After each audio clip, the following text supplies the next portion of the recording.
Isa po sa palaging tinatanong sa akin ito, sinasangguni at hinihingi ng payo. Father, ano po ang gagawin ko? Nag-aaway po kami. Father, ano pong gagawin ko? Hindi po kami magkaintindihan. Father, ito pong misis ko, ayaw po akong kausapin. Father, ito pong asawa ko, ang sama-sama po niya sa akin. Father, ano po ang gagawin ko? Inaaway po ako ng aking anak. Minumura pa po ako. Father, patulong po. Palagi pong nag-aaway ang mga magulang namin. Nai-stress po ako, hindi po ako makapag-aral ng mabuti. Father, ano po ang gagawin ko? Wala naman po akong ginagawang mali. Ginagawa akong masama ng biyenan ko. Father, anong gagawin ko? Sinisiraan po ako sa trabaho. Kung titignan niyo po yung aking messages, number 1 pong problema ito ng napakaraming tao. Away, hindi pagkakaintindihan dahil sa galit at poot. Pangalawa lang po, yung problema sa pera.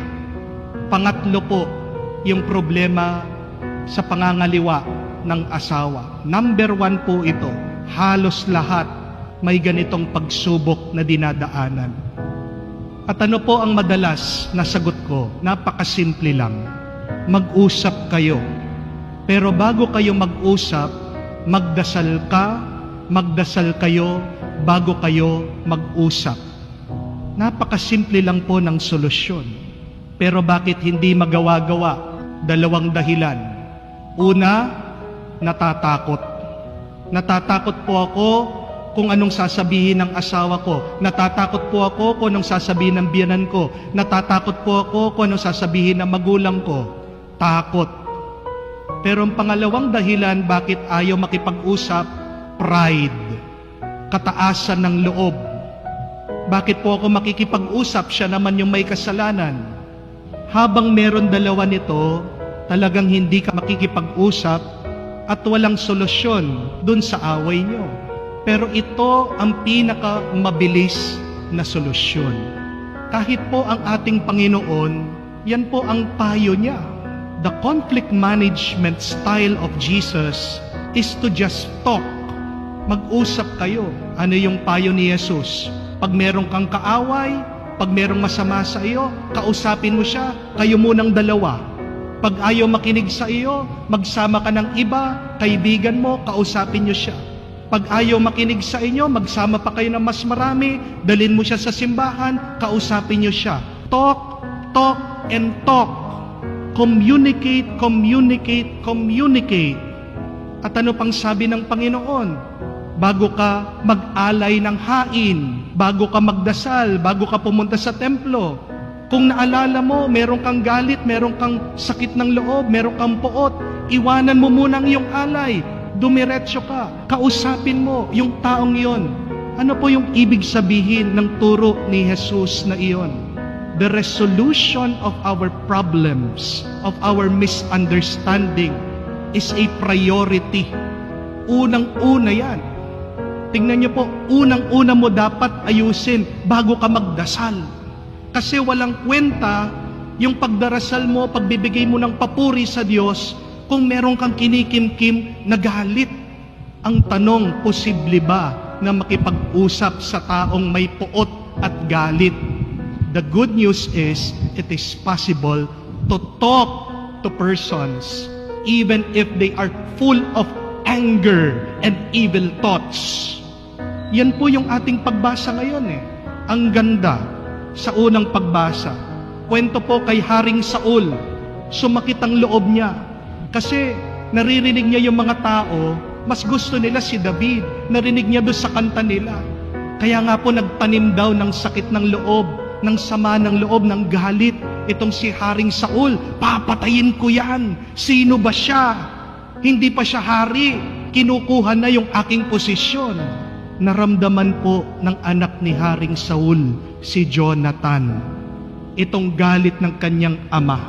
Ano yung ginawa ng kanyang anak? Kinausap siya.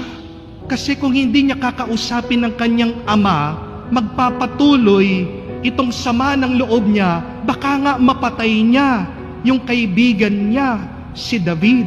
Si Jonathan at si David, matalik na magkaibigan. At dahil po kinausap ni Jonathan ang ama niya, si Haring Saul, naliwanagan. Abay, nagkaroon ng kapayapaan yung puso niya. At nakapasok sa palasyo itong si David. Wala na yung galit ni Haring Saul sa kanya. See, it is possible to talk to persons who are angry, who are full of sin in their thoughts. Pwede, kausapin mo. Pero ito yung gawin mo. Kung gusto mong kausapin itong mga taong galit, puno ng masama sa kanilang isip at kalooban, pag nakipag-usap ka sa kanila o sa kanya, huwag mong ipapamuka yung kasalanan niya, yung pagkukulang niya, yung mali niya. Pero sabihin mo kung ano yung masisira kung magpapatuloy siya sa kanyang galit at sa buhay ng pagkakasala. Yun yung sinabi ni Jonathan kay Haring Saul. Pinaalala niya yung kabutihan na ginawa ni David para sa bayan ng Israel, yung tagumpay niya.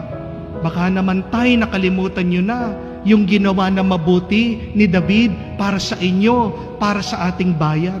Naalaala niya. Ang problema kasi sa atin, pag nag-uusap tayo, palagi tayong nagsisisihan. We do not talk. Most of the time, we argue, we debate. We enter into a blame game. Kaya walang nangyayaring maganda. Kaya walang resolution. Kaya walang nagbabati.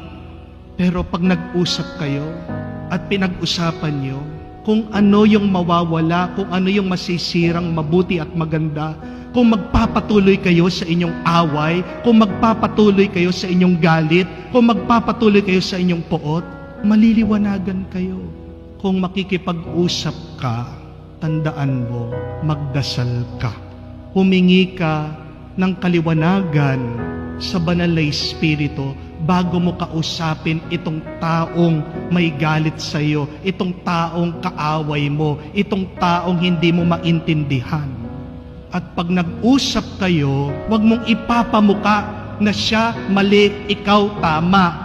Huwag mong ipapakita yung kanyang kasalanan.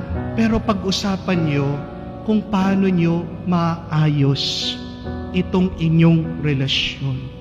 Pag-usapan nyo na kung ipagpapatuloy nyo itong sama ng loob nyo sa bawat isa, kung ano pa yung mararanasan yung masama at masakit sa inyong buhay. Pag-usapan nyo kung ano yung mawawalang maganda at mabuti dahil lang sa samaan ng inyong loob. Try and try.